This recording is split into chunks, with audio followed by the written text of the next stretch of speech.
What's up, everyone? Welcome back to another episode of Kevin Prolic's TV. Spooky time! Check this out. My wife told me that she doesn't love me anymore. She wants a divorce. But I don't want to lose her. This should be good. I hate you.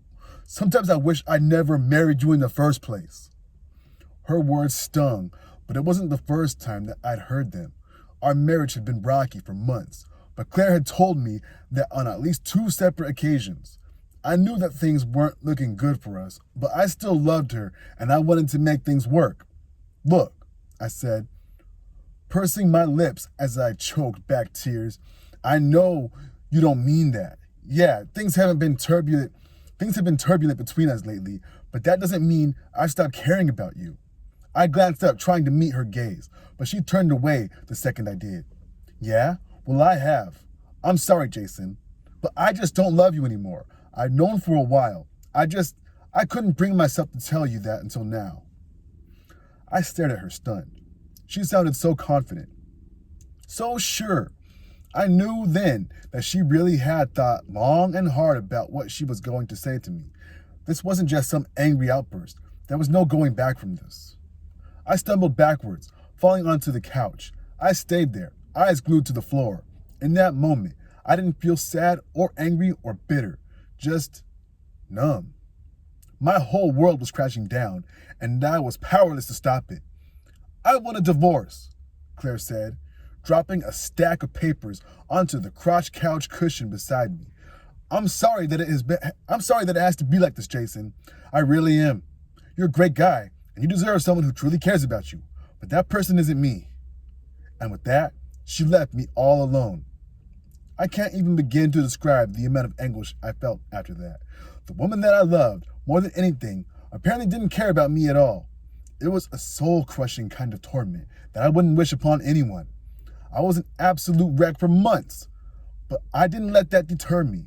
I wanted to save my marriage, to tell Claire that I could do better, to show her that I could do better. And over the next couple of weeks, I tried my best. I bought her flowers and gift cards to all her favorite places. I cooked expensive meals for her. I shouldered the entire load of the housework. I, in my efforts, failed to realize one crucial concept. You can't buy someone's love. After 2 months of fruitless displays of affection, it was clear that the divorce was still moving forward. By then, I had thrown in the towel. There was no point in trying anymore if I was going to be shot down without further consideration. Claire told me that she was moving back in with her parents after the divorce was finalized. I had inherited our home at a fairly young age. My mom was killed by a drunk driver when I was 19, and my dad passed away a few years later from an overdose. Without Claire, the house felt so empty. I didn't understand it when it happened, but that first night without her, I cried. All the emotions that I'd been forcing down rocketed to the surface all at once, and I couldn't contain them any longer. Though I was a 34-year-old man, I bawled like a newborn baby. The pain I felt that night was more intense than anything I'd ever experienced before. It was a raw, emotional kind of agony, the kind that I hadn't felt since Claire had hit me with the news. I'm not proud to admit that I gave in to my demons that night. I slunk into my bedroom closet as an internal war was raging within me. Part of me knew that I'd reach this point eventually, that I was just keeping it together for Claire. On the other hand, another part of me was ashamed. I'd made a promise to myself. But none of that mattered anymore. I needed something strong to take the pain away, and I had just the stuff. So I rummaged through my closet, tossing aside wrinkled clothes and a shoe box until I found what I'd been searching for. The bottle of pain pills that I'd held onto after a minor surgery. I took a deep breath. The longer I stood there, staring at that little orange bottle, the clearer my decision became. I really was going through with this. I popped the lid open, dumped the contents of the container into my palm. I was expecting to find 2 white tablets sitting in my hand, but instead, I was greeted by a scrunched up, torn piece of paper. My heart fluttered. Had Claire found my stash? What was it that she left? My eyes grew wide as I unfolded the paper and began to read. Jay, I'm sorry. Please believe me when I say that. I still love you more than anything. I'm writing this because they're watching. There's cameras all over the house. Don't let on that you know. Come to, redacted. That's where I'll be. Don't look up how to get there. They have access to your phone. Love, Claire. My heart nearly exploded out of my chest with elation. I couldn't believe my eyes. There it was, clear as day. Claire did love me. But then, a sudden wave of dread blanketed that initial burst of joy. I was being watched? I had so many questions. Who had installed the cameras? Where were they? How did they get into my house? And most importantly, what did they want with me and Claire? My mind raced with possibilities. My head grew hazy, and I felt weak. I trudged out of the closet and sat on the edge of the bed. Though I was woozy, I felt that I had to pull myself together. Claire had left me an address on that was one that was close by. Once that thought crossed my mind, I was filled with a newfound ambition. I was going to get my wife back no matter what. I straightened up and began to put on my shoes, exuding a confidence that I hadn't felt in a long time. But I remembered the cameras. Where were they? Were they still watching me? I decided that I couldn't risk finding out. None of these people had Claire. I pretended to fumble through my left shoe, stumbling to tie the laces. After a third failed attempt, I took the shoe up and tossed it to the ground. I kicked the other shoe across the room and then forced out a tear, burying my face in my pillows. As I feigned sobs, I racked my brain for a tentative plan. And then it came to me. I sat up and wiped my eyes, pausing for a moment before grabbing my phone. I Google searched the nearby Chinese restaurant's dining hours, knowing full well that they had plenty of time before they closed. It was just a ploy. The restaurant was close to the address that Claire had given me. If there was really cameras in my house, then there was a good chance that my car had been bugged too, and that was a risk I wasn't willing to take. I was a bundle of nerves the whole drive there. My head jerked at the slightest movement, and my eyes were constantly scanning for anything out of order. It felt like I was being watched, like everyone was on me. No one was safe from my scrutiny. Logically, I realized how ridiculous that was. The old man walking his Pomeranian didn't have anything to do with Claire's disappearance. I knew that, yet I still couldn't help it, which is why those 10 paranoid minutes felt like the longest of my entire life. I was barely keeping it together by the time I pulled into the driveway of the rundown house. The property was on the bad side of town. Peeling paint, overgrown yards, and cracked windows were staples of most homes on the block. Normally, I wouldn't feel safe enough to venture there, but at that point, I couldn't care less. I was going to get my wife back if it was the last thing I did. I parked on the street and stomped up the driveway, long grass biting at my ankles. I approached the door and knocked, then waited as the breath hitched in my throat. No answer. Then, that left me with the conundrum. Had Claire written down the wrong address? What if she wasn't there anymore? Was I just supposed to let myself in? I didn't have time to come up with an answer. Before the door creaked open, my stomach twisted itself into knots. No one was there. Just an inky black maw of an open doorway, ushering me inside.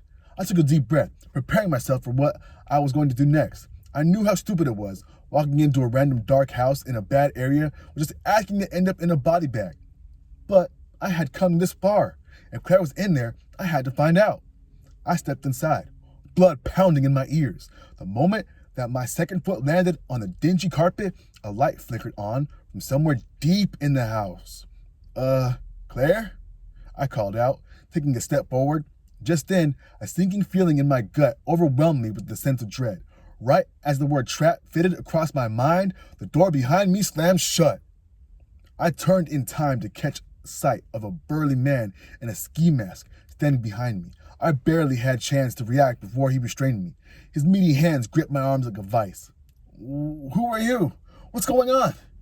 Oh, Jason, you really haven't figured it out yet. I'm ashamed. I thought you were smarter than that. I turned back to the direction that I'd seen the light emanating from to find Claire sauntering towards me. The mischievous grin plastered across her lips sent chills crawling up my spine. You're okay? What is this? Tell me, I shouted, struggling against my captor. He didn't budge. Instead, he dug his nails into my flesh, and I stopped thrashing. Claire sighed. You really don't get it, do you? No, I don't. Please enlighten me. Fine. You want to play it the hard way? Take a look at this and tell me that you still don't know. Claire showed her phone in my face.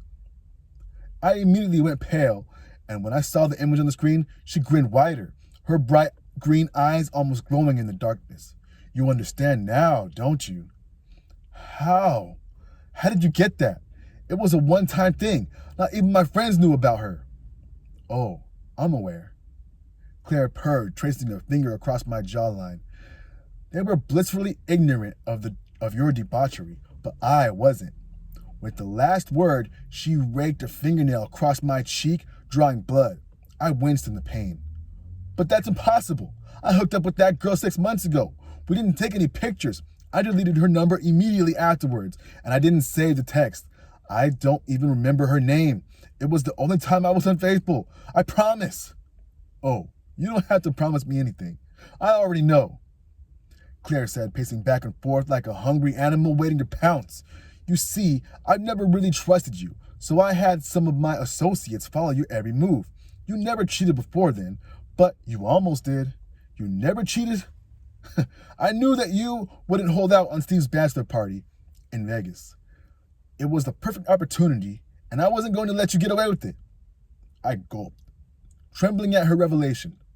How long? How long have you been tracking me? Claire giggled, a manic light gleaming in her eyes. The whole time, didn't you think it was strange that I never told you what I used to do for work? What I still do? I couldn't even muster a response. All I could do was stare. Well, now that you have a slightly better idea, I'll tell you what's going to happen. I'm going to make your life a living hell. I'm going to ruin you. I'll take your job, your car, your house, all of it. Not in the literal sense, mind you, but you will lose everything you hold dear at my hand. And after all that, when the only thing you have left is your sanity, I'm going to take that too. My heart dropped into my toes, and I began to hyperventilate. You can't do this. I won't let you. I'll call the cops. I won't do that. Claire cooed, her face mere inches from mine. Because if you do, I'll expedite the process. And let's face it, even if you did run to the police, they wouldn't believe you anyway. It really is a shame. I was willing to spend the rest of my life playing the role of your spouse. But you crossed me, and now you'll pay for it. I wanted to fight, to shout, to scream at her that this was overkill. But every time I tried, the words died on my lips. Before I could form a coherent sentence, Claire turned to the door and opened it. The man restraining me shoved me outside, and I stumbled onto the pavement, still dazed from the whole interaction. Bye-bye, sweetie. I'll see you real soon, Claire said, blowing me a kiss as the door creaked shut. It's been 4 days since then. I quickly found out that my ex-wife wasn't lying. My tires have been slashed, my home has been burglarized, and I've been suspended from work without pay pending an investigation about some deep fakes that my employer received. I'm scared for my life. I don't know what to do. And things just got worse, because yesterday morning I received a text from a random number. What I saw when I opened that message made me sick to my stomach. It showed my sister bound to a chair, gagged and blindfolded. A knife gleamed to the forefront of the photo. I could barely bring myself to read the words below it through my tears. Leave one of your fingers on the doorstep by 9 p.m. tomorrow, or we'll send you one of hers. What the hell? That was kind of a good one. What do y'all think? Are you liking these kind of stories? If you do, make sure you let me know down in the comments. Anyway, hit me in the description box with a super chat so I can read your thoughts on the next episode. Or if you just want to help make the channel better, anything helps. Anyway, this is Kevin Prolix TV. Peace.